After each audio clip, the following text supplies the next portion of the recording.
It was an invitation unlike any other, handwritten in elegant cursive, sealed with crimson wax, and delivered in an envelope that smelled faintly of jasmine and something else, something metallic.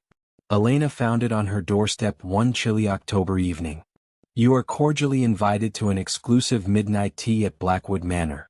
An experience like no other awaits.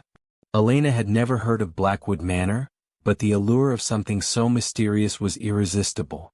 Besides, she had nothing planned for the night. Curiosity got the best of her, and at exactly 11:45 p.m., she made her way to the address written on the card. The house was ancient, its towering silhouette barely visible through the thick mist that rolled over the hills. Candlelight flickered from the windows, casting strange, elongated shadows.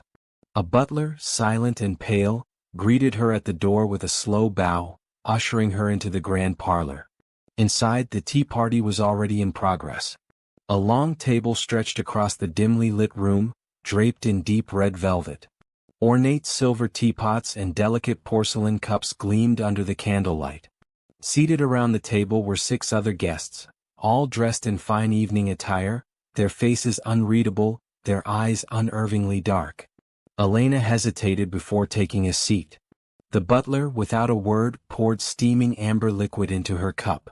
The aroma was intoxicating, a mix of roses, honey, and something deeper, something musky. "Drink," whispered the woman to her left, her voice like silk unraveling. "It is tradition." Elena hesitated, but under the weight of so many watching eyes, she lifted the cup to her lips and took a sip. The taste was exquisite. Warmth spread through her veins, but with it came something else, a sensation of unraveling. The air around her blurred, colors bleeding together. The faces at the table twisted, their smiles stretching too wide, their teeth impossibly sharp. Her fingers trembled as she placed the cup back on the saucer. The liquid inside had turned thick and dark, almost black. The guests began to hum, a low, droning melody that sent chills down her spine. The candles flickered violently, casting dancing shadows that no longer matched the movements of their owners. "You have joined us," the host at the head of the table said, lifting his own cup in a mock toast. "And now you can never leave."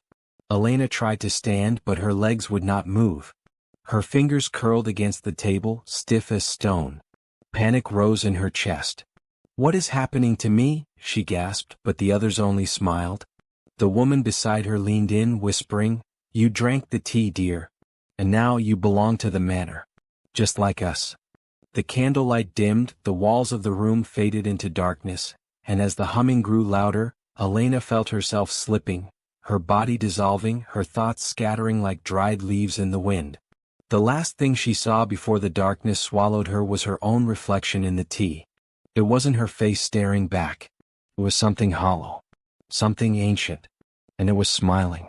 Outside, the mist rolled over the hills once more, and the Blackwood Manor stood silent, waiting for the next guest.